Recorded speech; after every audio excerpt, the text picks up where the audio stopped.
The Lord be with you. And with your spirit. A reading from the Holy Gospel according to Matthew. Glory to you, O Lord. On that day, Jesus went out of the house and sat down by the sea. Such large crowds gathered around him that he got into a boat and sat down, and the whole crowd stood along the shore. And he spoke to them at length in parables, saying, A sower went out to sow, and as he sowed, some seed fell on the path, and birds came and ate it up. Some fell on rocky ground where it had little soil. It sprung up at once because the soil was not deep, and when the sun rose, it was scorched, and it withered for lack of roots. Some seed fell among thorns, and the thorns grew up and choked it. But some seed fell on rich soil and produced fruit, 100 or 60 or 30-fold. Whoever has ears ought to hear. The disciples approached him and said, Why do you speak to them in parables? He said to them in reply, Because knowledge of the mysteries of the kingdom of heaven has been granted to you, but to them it has not been granted. So anyone who has, more will be given, and he will grow rich. From anyone who has not, even what he has will be taken away. This is why I speak to them in parables, because they look but do not see, and hear but do not listen or understand. Isaiah's prophecy is fulfilled in them, which says, You shall indeed hear but not understand. You shall indeed look but never see. Gross is the heart of this people. They will hardly hear with their ears.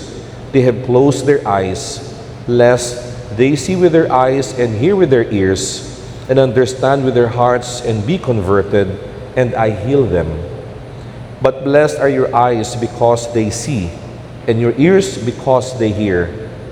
Amen, I say to you, many prophets and righteous people long to see what you see but did not see it, and to hear what you hear but did not hear it. Hear then the parable of the sower. The seed sown on the path is the one who hears the word of the kingdom without understanding it. And the evil one comes and steals away what was sown in his heart. The seed sown on rocky ground is the one who hears the word and receives it at once with joy. But he has no root and lasts only for a time. When some tribulation or persecution comes because of the word, he immediately falls away. The seed sown among thorns is the one who hears the word, but then worldly anxiety and the lure of riches choke the word, and it bears no fruit. But the seed sown on rich soil is the one who hears the word and understands it, who indeed bears fruit and yields 100 or 60 or 30-fold. Brothers and sisters, the Gospel of the Lord. Praise to you, Lord Jesus Christ.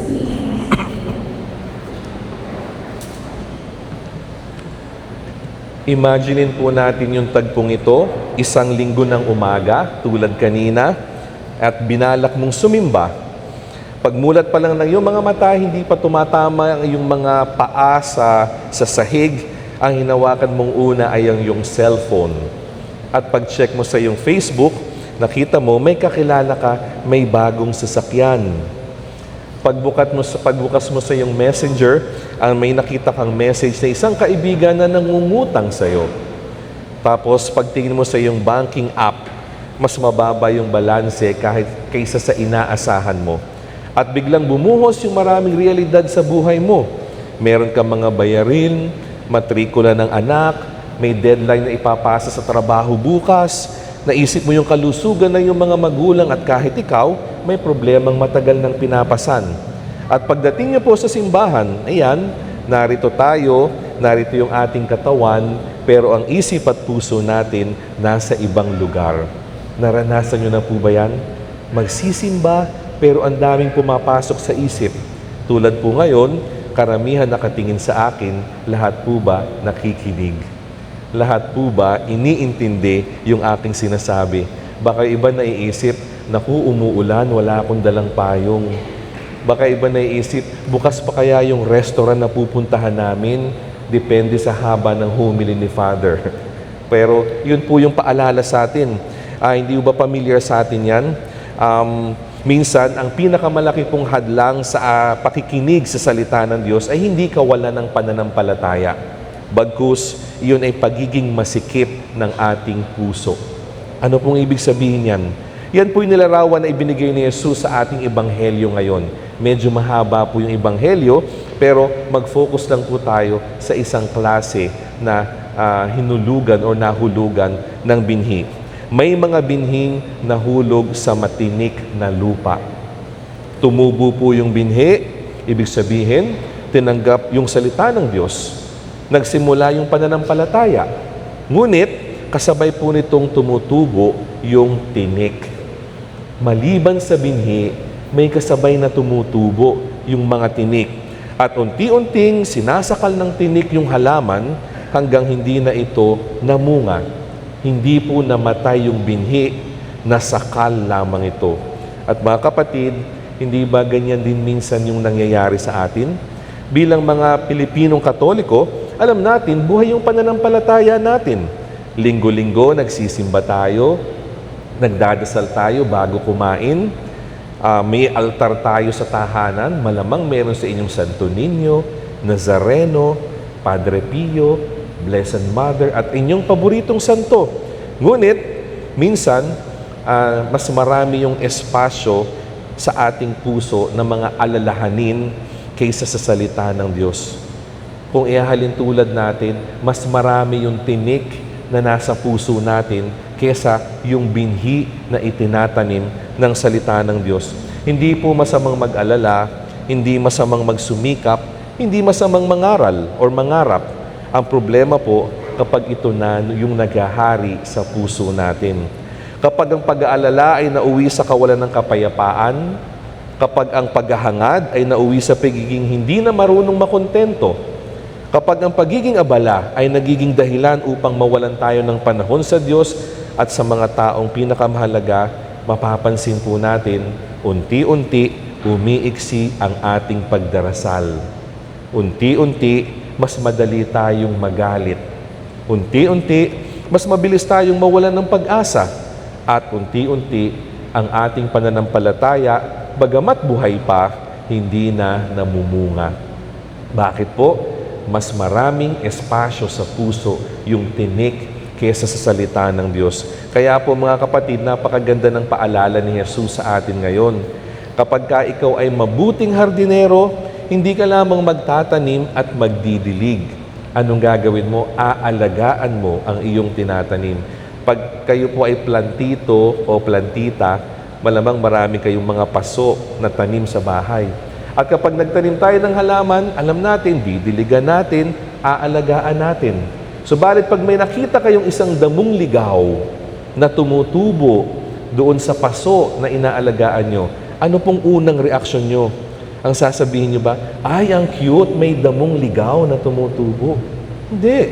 Ang gagawin natin, bubunutin natin yung damo dahil alam nating magiging kakumpetensya yan ng ating halaman.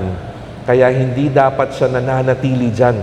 Dapat aalisin natin upang lumago o magbunga yung ating mga halaman na itinanim. Kaya po, magandang tanungin sa atin yung sarili po natin ngayon. Ano po ba yung sumasakop na pinakamalaking bahagi ng ating puso ngayon? Baka po hindi kasalanan minsan yung problema. Baka ang problema, wala nang puwang ang Diyos dahil punong-puno na tayo ng ibang bagay. Yun po yung bantayan natin. Tanungin natin sa sarili natin, ano ba yung tinik na dumarami sa puso natin ngayon? Maaring po yung tinik natin, walang tigil na paghahabol sa tagumpay. At dahil habol ka ng habol sa tagumpay, wala ka ng oras sa pamilya. Maaari ang tinik po natin, yung sama ng loob na inaalagaan mo sa iyong puso. Kaya naman hanggang ngayon, di mo kinakausap yung kapatid mo, iniisnab mo yung kapitbahay mo, hindi mo pinapansin yung tawag ng kaibigan mo kasi ang inaalagaan mo, tinik ng sama ng loob. Baka naman po ang maaaring tinik sa atin ay yung labis na pagnanais, kontrolin ang lahat. Imbis na ipaubaya sa Diyos, gusto natin tayo nagdidikta. Kaya naman nagdi-disappoint tayo, na frustrate kapag hindi nangyayari yung gusto natin. Sa unang pagbasa po narinig natin, si Propeta Isaías may magandang sinasabi na pag-asa. Sabi niya po, ang salita ng Diyos ay parang ulan. Umuulan po ngayon, maalala po nawa natin ang salita ng Diyos. Sabi niya, hindi ito bumabagsak ng walang bunga. Hindi ba totoo yan? Kahit may mga halaman sa labas, hindi inaalagaan, lalaki, yayabong, at ang mga puno namumunga. Ganun po ang salita ng Diyos.